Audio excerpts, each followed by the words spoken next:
Hello guys, welcome to my channel IITian guide to NSAT. तो जैसा कि मैं आप लोग के लिए बहुत सारा वीडियो बना रखा हूँ, बहुत कॉलेज को लेकर सिलेबस का भी बहुत लोगों का डाउट था तो भी मैंने बना दिया।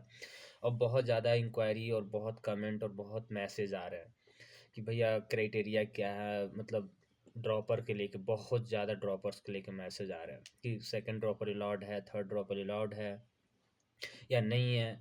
हम 12th पास 2022 में किए हैं, 23 में किए हैं, क्या हम 25 में अलाउड हैं कि नहीं है।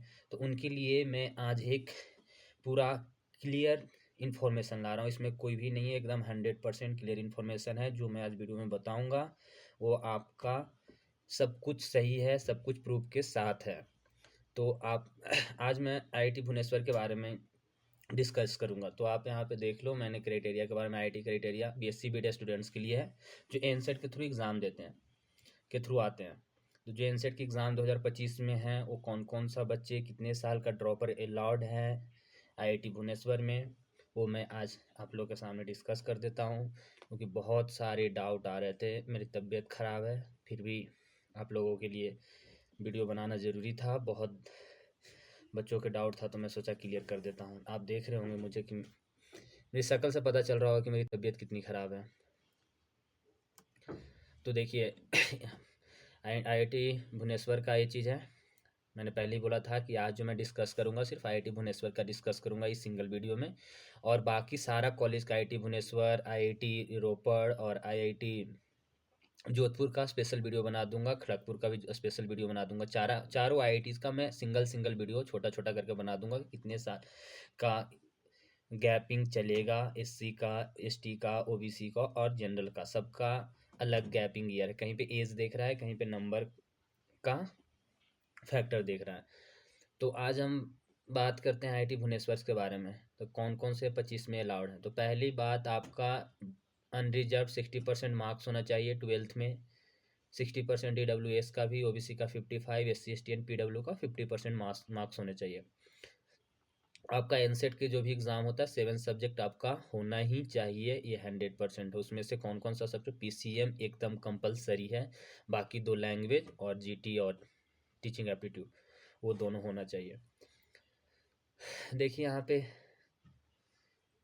10+2 यहाँ पे देख रखा है। Age criteria, candidate must not above age 20 years. अगर 20 ईयर से ज़्यादा कोई जनरल्स या फिर EWS का है, यहाँ पे आप पढ़ो, वो अलाउड नहीं है। अगर OBC का 23 ईयर से कोई ज़्यादा है, वो अलाउड नहीं होगा। SC ST and PW 25 years ही होने चाहिए, इसके अंडर में होगा तो आप अलाउड हैं।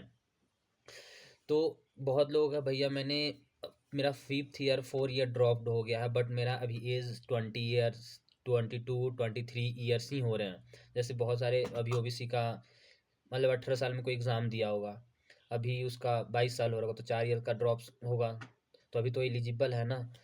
तो कुछ 17 साल में 12 पास आउट है तो उसका 5 ईयर भी गैप चलेगा। तो आपका main IIT Bhubaneswar age factor देख रहा है, ना कि आपका कितने साल का गैप है। और 4 साल का गैप ईयर का भी बच्चा इस 2024 बैच में पढ़ रहा है, जो नीट का था उसका PCMB था। वो मैं अभी आपका प्रूफ दिखाता हूँ। कैंडिडेट एनसेट तो लिखेगा ही आप, बाकी सेम चीज़ है। आपका केमिस्ट्री वेमिस्ट्री रहना चाहिए, PCM 100% होना चाहिए।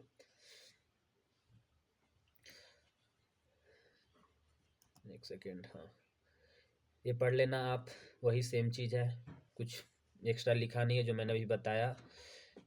क्राइटेरिया वगैरह मेन आपका था कि कितनी परसेंटेज होनी चाहिए, वो मैंने बता दिया। और कितना ड्रॉप होना चाहिए, इसमें ड्रॉप का कोई मतलब नहीं है, आपका एज फैक्टर देख रहा है। अगर नहीं विश्वास है तो आप देखो, यहाँ पे IIT भुवनेश्वर का स्टूडेंट्स का ही मैसेज आया था, मैंने वहाँ पे कांटेक्ट किया था, जो कि एक मेरी दोस्त भी है, वहाँ पे 2-3 लोग मुझे जानते हैं। तो मैंने पूछा था कि तुम्हारे बैच में 2-3 साल ड्रॉपर पहले पढ़ रहे हैं क्या। हाँ, एक 22 साल का लड़का है, नीट के लिए 4 साल ड्रॉप किया था उसमें। देखो आप मैसेज देखो, उसी का मैसेज है। मैंने बोला ओके, इसका मतलब 2020 के पास आउट है। हाँ, तो 2020 के पास आउट हुआ है, उसका 4 साल का ड्रॉपर है, बट उसका एज 22 ही हो रहा था, इसलिए वो अलाउड था। अदरवाइज 23 से प्लस हो जाता तो नहीं होता। ये 20 SC का नहीं था, OBC का लड़का था। और यहाँ पे मैंने मतलब वैसे पेपर में PCM वालों के अलाउड कर रहे हैं, नहीं, PCM भी होना चाहिए। एक फिर उसके बाद कंफर्म करके मुझे बताइए कि हाँ कंपलसरी है 12th में पीसीएम होना चाहिए, मैथ्स कंपलसरी है 12th में, अगर बी एक्स्ट्रा है तो कोई दिक्कत नहीं है। तो आप लोग के डाउट क्लियर हो गए होंगे कि क्या क्या डाउट था। आप अगर आईआईटी भुवनेश्वर में पढ़ना चाहते हैं तो आपको 3 ईयर का, 4 ईयर का, 5 ईयर का ड्रॉप है, बट आपका एज अंडर में है जो आईआईटी भुवनेश्वर ने गाइडेंस में डाल रखा है। अगर SC ST से हैं, अगर 25 साल के अंदर हैं तो अब PW का भी तो आप इलिजिबल हैं। OBC का अगर आप 23 ईयर्स के अंडर हैं तो आप इलिजिबल हैं, चाहे आपका ड्रॉप 2 ईयर का हो, 3 ईयर का हो, 4 ईयर का हो या 5 ईयर का हो, कोई फ़र्क नहीं पड़ता।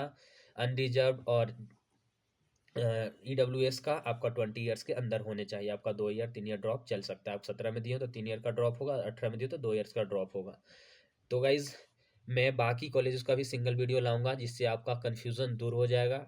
अब कोई भी आपका डाउट है, कोई भी क्वेश्चन है तो आप मुझे कमेंट्स करें, सबको मैंने आंसर दिए हैं और कमेंट्स के थ्रू ही हमें पता चल रहा है कि किसका क्या डाउट है, उसी हिसाब से मैं आप लोग के लिए वीडियो बना रहा हूँ। तो पहला सबसे बड़ा डाउट यही कमेंट में आ रहा था कि भैया क्या मैं अलाउड हूँ कि नहीं, मैं हो पाऊँगा कि नहीं, मेरा second dropper, third dropper, fourth dropper है। इसलिए मैं पहले सोचा कि मैं तैयारी करूँ कि नहीं करूँ। तो मैं पहले सोचा कि ये अच्छी क्वेश्चन है, जेन्युइन क्वेश्चन है, तो इस पर सबसे पहले वीडियो बनानी चाहिए। तो ठीक है गाइज, अगर कोई क्वेश्चंस हो तो पूछ लेना। बाकी भाई थैंक यू, धन्यवाद। लाइक शेयर सब्सक्राइब करना हो तो कर देना, बट वीडियो को शेयर कर देना। शेयर इसलिए करना ताकि अपने आपको दोस्त भी 2-3 साल का ड्रॉपर हैं जो होप छोड़ चुके होंगे, जो सेंट्रल यूनिवर्सिटी में जाने की तैयारी कर रहे होंगे, उनकी अच्छी एक कॉलेज मिल जाएगी जो IIT और NIT में पढ़ने का मौका मिलेगा, जो कि वहाँ से करियर बहुत अच्छा हो सकते हैं। तो ठीक है गाइज, थैंक यू। बाकी और वीडियो में ला